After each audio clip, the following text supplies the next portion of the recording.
السلام عليكم ورحمة الله وبركاته. أكمل جدا كان أمتي كوني كوميونيتي جدة ترجمة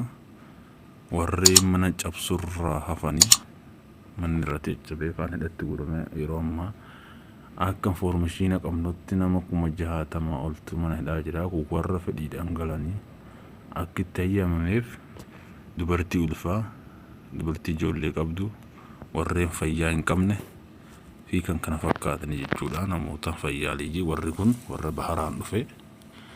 أكاسي جدّودا كنو من جيجي دفه حالتي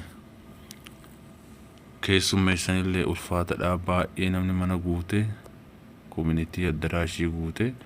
كنو أكو مرقا جرتان كان جوليتي تكجرا دبرتي قدو جرا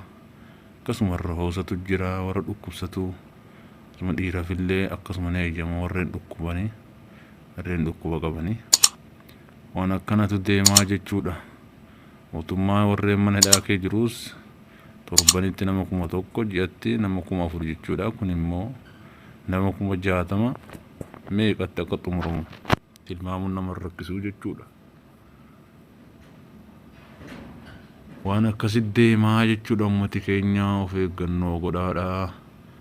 nuhun warra fedhii dhangalu jechuudha keessummeessuu jiran kun warra baasiti akkasitti argitanii namni kan cabsaa manarraa fe kunoo asitti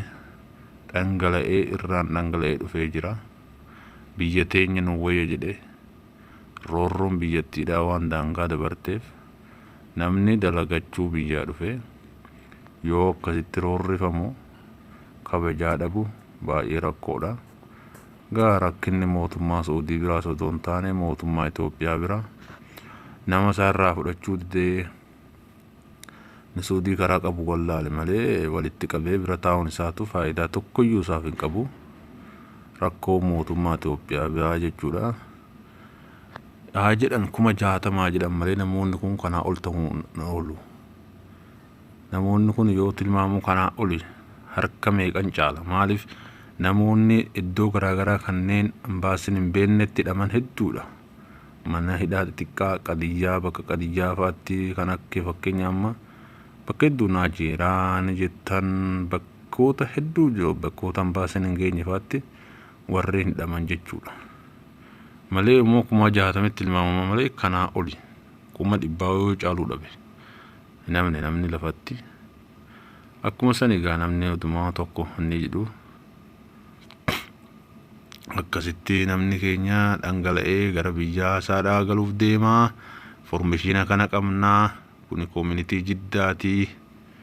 warreen mana cabsarraa rabbi hambisee dhangala'anii kunoo mana guutanii jiranii limpaasee kutataa jiranii asii deemanii basmaa godhanii galuu qofaa ana akkasiiti chow joof isaan jeetee warra bararu akkasii isinilleen warri galuu barbaadan dhufuu dandeessuu isiniin jenna dhuftanii waraqaa keessa murattanii hidhattanii basmaa gootan jawaasaata bararuu qofa osoo rakkoon tokko isinirra hin gahin shaantaa keessan baadhattanii shaantan kiiloo 46 jechuudha kan ayyamamu kiiloo 7 harkatti akkasumatti rattabachuu dandeessanii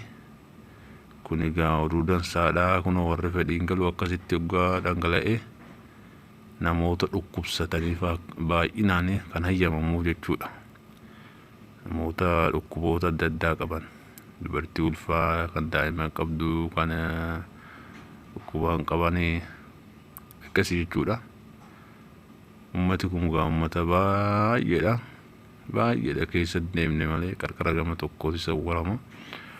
Ummati kun egaa hedduudha kan hafee kan dhufuudha qophiirra jirus kana caalaa isinis kottaa isiniin jenna waan akkanatu deema as dhiyaadhaa kottaa galaa isin gahaa isiniin jenna akkasitti kunoo jarri ambaasonnis akka gaariitti nama simatanii keessummeessaa jiranii kunoo humnaa olitti tahe maleedha namoonni baay'ee jirraa kan ka'e humnaa olitti tahe haa ta'u malee baay'ee keessummeessaa jiranii akka gaariitti haala gaariin akkanumatti osoo itti fufanii gara fuula duraatiin warreen ammoo qaaman jalaa dhume yookaan xalabaan dhufe hangamatti eeyyamaa miti. Inni egaa tooftaa adda addaa baaftanii itti himuu ni dandeessu. Waraqaa muntashfarraa fudhattanii namni inni fayyaa qabdaniis akkasitti gara dhukkuba jettanii galuu dandeessu jechuudha. Dhukkuba kakalee jeetee akka tiruu maal kana himattanii ergaa waraqatti fiddanii ambaaseen isinii dhootti isinillee bararuu dandeessanii jechuudha tooftaadhaan. Waan akkasiiti. Jajjabaadhaa isiniin jenna. Egaa biyya teenya silaa babbadde egaa achiis baddee asii baddee achi kabajaa dhabdanii achiitti namni kabajaa waggaa manatti waggaa kabajaa dhabe alatti kabajaan argatu. Jaarsa fi jaartiin gaafa mana keessatti wal duruu eegala alatti namni numa diraa jechaan diraa maaliin diramaa saniif mana keessaa diddiramuu jirra. Kanaaf egaa mootummaa Itoophiyaatu uummata keenya akkasitti dararaa jira. Waa tokko baasuu didee uummata kana biyyatti galchuu